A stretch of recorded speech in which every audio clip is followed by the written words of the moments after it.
Ang viewings ng dashcam ninyo. Sige. Kung gusto nyo makita yung likod, swipe nyo lang, kaliwa o kanan. Pero pwede nyo rin po siya dito pindutin. Dyan. Yan, para hindi naman masyado magasgasan yung monitor nyo. Okay. Tapos meron po siyang up and down sa kaliwa. Okay. Kaliwa. Brightness naman po sa kanan. Okay. Tapos hindi lang siya video recording sir, pati po yung audio. Audio din. Recorded din. Kapag nag-record po si dashcam, tatlong camera po yan, sabay-sabay nagre-record. Sabay yan, okay. Kahit mag-capture po kayo ng saan kinukuhanan? Tatlo din? Picture. Tatlong location din? Tatlong camera din po yan. Okay. Kumbaga harap, likod, pati yung loob. Okay. Sabay-sabay po silang nagre-record. Okay. Tapos sa home po sir, meron siyang smart driving. Ibig sabihin? Okay. Si blind spot detect, yung lane centering assist nyo po sir, try nyo sir i-reverse po. Kapag nag-reverse po kayo, automatic din pupunta sa likod yung monitor ng dashcam ninyo. Yung centering niya. Lane centering assist niya po yan. Okay. Yan sir, okay. Ibig sabihin yan sir, ito po ang trabaho niya lang, isentro po kayo sa paparadahan. Sentro sa paparadahan, okay. Balik na lang ulit sa park sir. Okay. Tapos, file management sir, nandiyan po yung recordings nyo. Diyan lahat. Front, rear, tsaka inside, magkakasama na po yan. Okay. Siyempre, dalawang klase po yan sir. Yung isa, yung normal video, yung ino-auto delete ninyo, dito siya sa video. Okay. Tapos yung lock video. Ano yung video lock? Ayan. Si normal video sir, ito po yung nagre-record. Ino-auto delete ng dashcam ninyo. Yan po yung pusang binubura. Okay. Ngayon si video lock naman sir, yung hindi binubura ni dashcam. Okay. Tapos syempre pagdating dito, pwede nyo rin siyang i-play dyan sir. Ayan. Kasama na po yung petsa niya, pati po yung oras niya. Yung video lock sir, yun yung mo, parang sinave mo na hindi ma-delete. Ayun, po sir. Halimbawa ito, kailangan nyo po. Pero hindi nyo naman siya agad ma-download. Para hindi siya buburahin ni dashcam nyo, pwede nyo siyang i-lock. Lock. Pindutin lang yung lock na yan. Okay. Kapag nilock nyo po siya, dito naman siya tatawid sa video lock. Okay.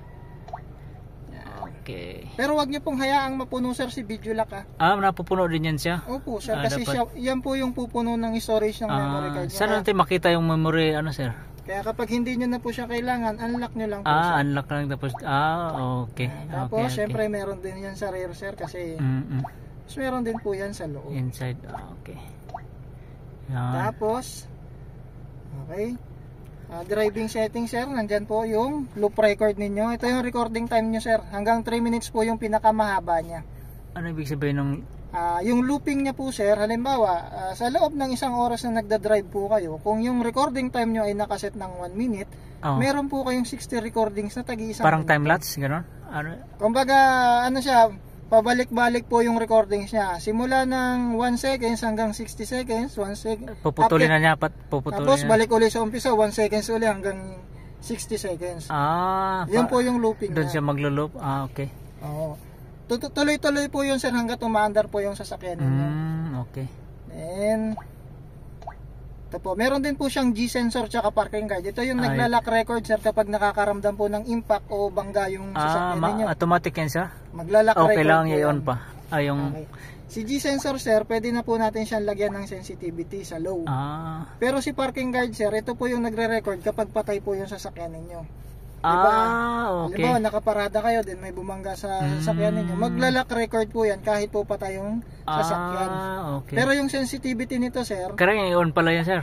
Ito doon yung sa high. High, okay. Pero depende lang yan sir, kung yung lugar na paglalagyan nyo ng sasakyan nyo hindi masyadong secure.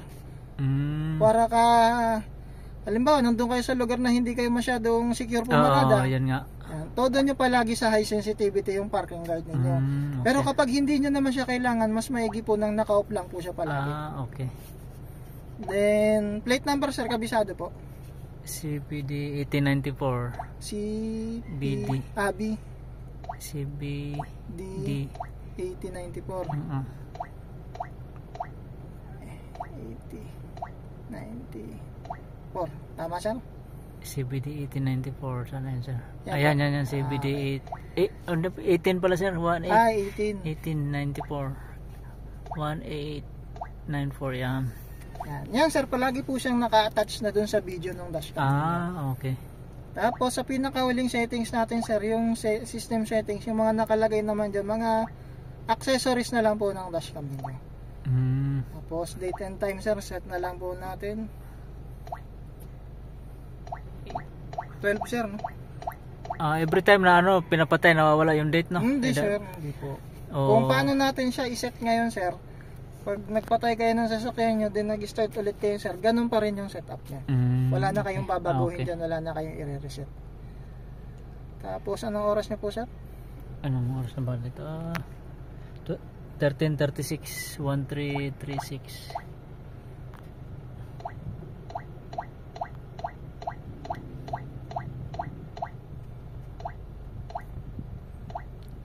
Okay sir, 1:36 PM Tuesday. Tapos yung format po nung petsa ay month, day, tsaka year. Month, August year, 12, Month, 2025. year, okay. Tapos sir, i-connect natin yung pina-download ko sa inyong application. Sige. Ito sir.